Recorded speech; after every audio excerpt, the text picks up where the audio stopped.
Welcome back, and thank you to everyone for your comments on my last video. I'm going to share some further thoughts about the coronavirus pandemic and keep this discussion going. There's a saying in traditional Chinese medicine that the man who waits until he is sick to think about his health is like the man who waits until his house is on fire to dig a well. Now, the reaction that a lot of people are having to the pandemic, especially in the area of natural health products, is like the man who's now trying to dig a well while his house is burning down. So what does this mean? People who are looking all over the internet for products that will prevent or treat or cure the virus are trying to dig a well, when we should have been thinking about boosting our immunity for the last 10 years. And should have already been doing everything we could with a home pharmacy that we know works for us. But we're not just digging a well individually when we do this. We're also trying to do it nationally, at the political level. Let's not forget all the politicians who have been actively dismantling our healthcare system, and the shortage of testing kits and the economic inequality of globalization that's falling on the working people of this country who have to stay home without an income, and the chaos in the airports from poorly planned policies causing more exposure to contagion and so on. These are all issues that we should have resolved a long time ago to strengthen ourselves collectively. But as I said in the last video, if we can't do this together, nature will resolve these problems for us. And we're certainly seeing a rapid change of social, medical, and political priorities as the pandemic unfolds. So here I'll share another classical teaching. This one is from Ayurveda.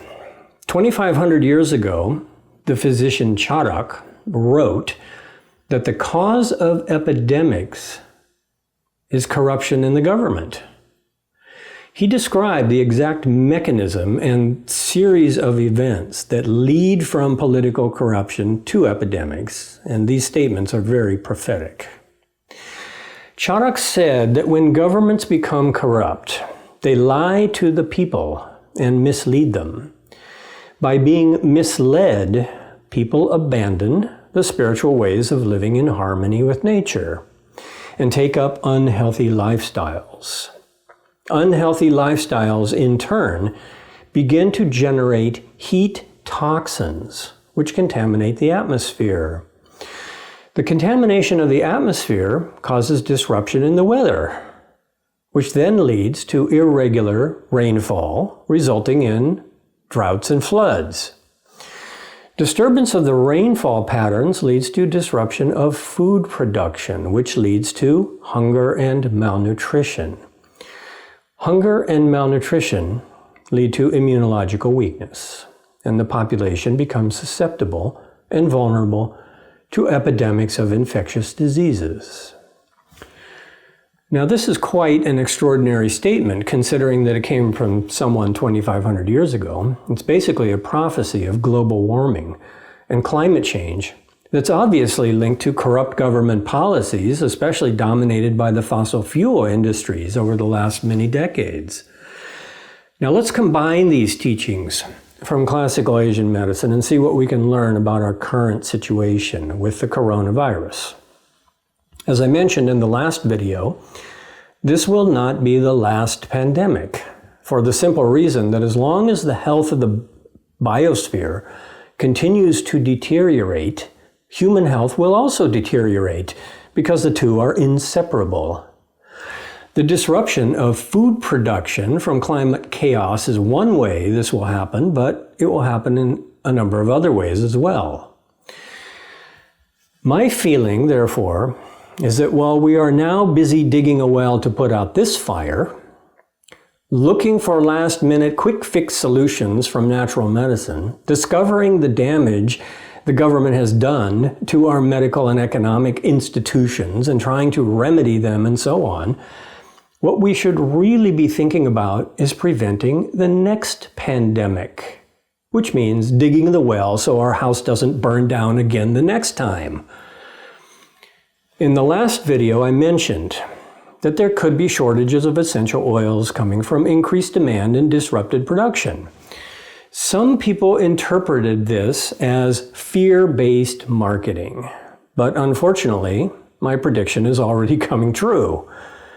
Rather than dwell on this, let's look at what it means in the bigger picture, as far as digging our well for the next pandemic, and also looking at how plants might help restore the balance of the biosphere, which is really the top priority and most important form of preventive medicine for humanity.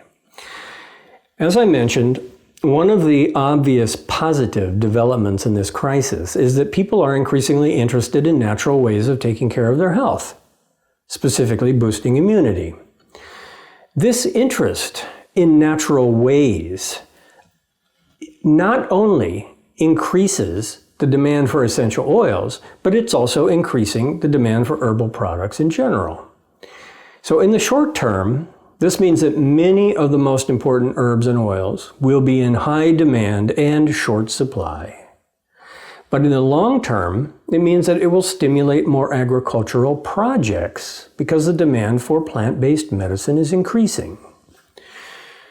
Botanical medicine offers us two benefits that pharmaceutical drugs do not.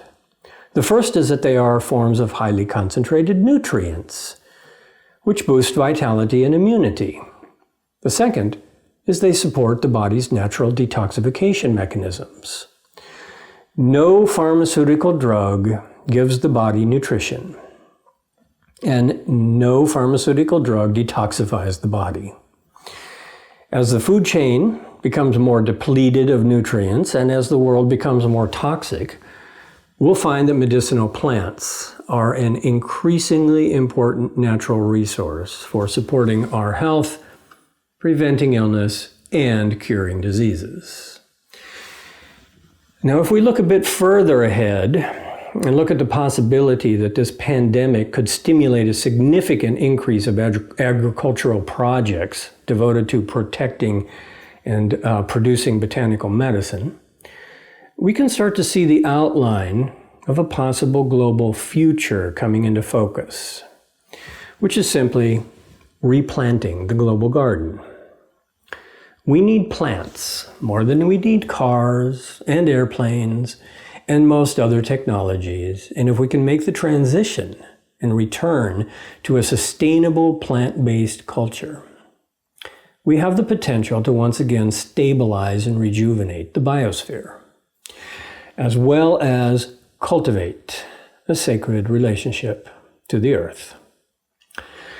What this pandemic is really offering us, therefore, is the opportunity to return to collective sanity and get our priorities straight for long-term survival. And natural medicine is one of the fundamental natural resources that can help us do this. So thank you for your interest, and I am looking forward to hearing your comments.